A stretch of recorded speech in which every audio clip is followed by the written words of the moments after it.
Assalamualaikum warahmatullahi wabarakatuh. Alhamdulillahirabbil alamin. Wassalatu wassalamu ala asrofil anbiya'i wal mursalin wa ala alihi wa sahbihi ajmain. Amma ba'du.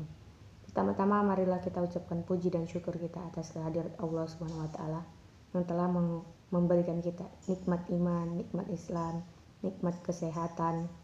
Salawat bertangkaikan salam kita hadiahkan kepada Nabi junjungan kita, Nabi Muhammad Sallallahu Alaihi Wasallam. Semoga kita mendapatkan syafaatnya di yaumil akhir nanti. Amin amin ya rabbal alamin. Saya Fauzia Piliang, KPIB semester 7. Di sini saya akan membawakan ceramah yang berjudul Pemuda Islam sebagai Pengisi dan Penjaga Masjid.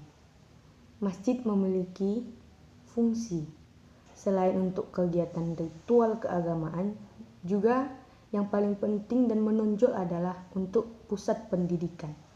Selain itu, pendidikan agama untuk remaja juga dapat direalisasikan di masjid sebagai ajang persiapan remaja untuk menghadapi masalah sosial di tengah perkembangan teknologi yang semakin cepat.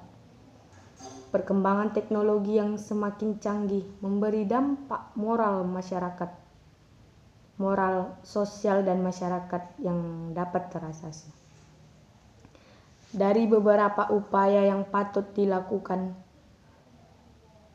di antaranya adalah dengan menggiatkan semua bentuk kegiatan keagamaan dan memberi pembinaan kepada remaja yang merupakan penyambung tongkat estafet negara dan dapat dilakukan di masjid-masjid. Sehingga fungsi masjid akan berjalan sebagaimana mestinya. Fungsi masjid akan berjalan dengan baik apabila ada program yang dirancang seperti program BKTMT dan pembinaan remaja di masjid. Badan Kota Majelis Taklim dan Remaja memegang peranan penting dalam perkembangan dakwah di tengah masyarakat. Dan diharapkan pula dapat menawarkan sebuah solusi dari problematika yang dihadapi umat. Masalah pembinaan keluarga dan masalah pendidikan. Masalah hubungan sosial dan masalah berupa tantangan kehidupan yang akan berdampak dari kemajuan teknologi.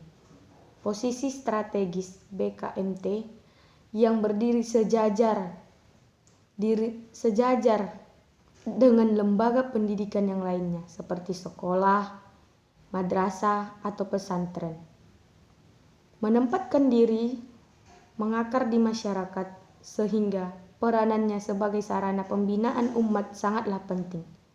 Dapat diprediksikan jika seandainya umat Islam hanya terikat pada pendidikan formal yang terbatas pada lembaga sekolah atau madrasah saja, maka banyak celah yang membuat remaja terjebak dalam jurang kesesatan agama. BKMT sebagai sarana pemersatu umat harus banyak membuat kegiatan keagamaan di masjid.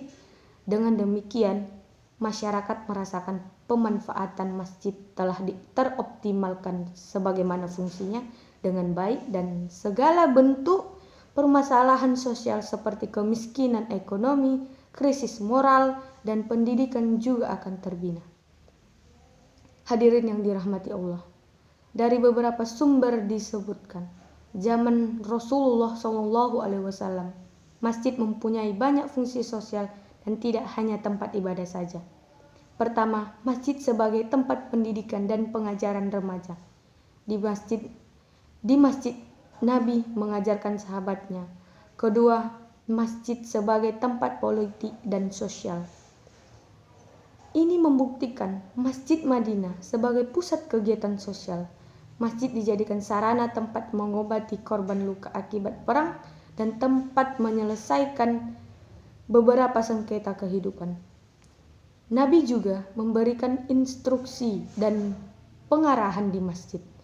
Namun, bila ditinjau pada kenyataan tempat peneliti observasi, kegiatan keagamaan sudah difungsikan seperti kegiatan keagamaan BKMT dan kegiatan pengajian generasi muda, namun perlu untuk lebih dioptimalisasikan fungsi sosialnya, baik di bidang sosial, keagamaan, dan bidang yang lainnya. Walaupun kegiatan keagamaan sudah terbentuk, namun masih ada juga sebagian masyarakat hanya memandang bahwa masjid hanyalah tempat ibadah saja. Terlepas ibadah masyarakat pergi dan bekerja sebagaimana aktivitas biasanya. Akibatnya, masyarakat kehilangan semangat ibadah. Masjid hanya sebagai bangunan biasa saja. Jika hal ini diteruskan, dapat menyebabkan kemunduran agama Islam.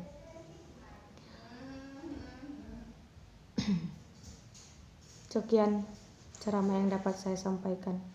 Kurang dan lebih saya mohon maaf. Semoga dapat diterapkan di kehidupan sehari-hari. Akhirul kalam. Wassalamualaikum warahmatullahi wabarakatuh.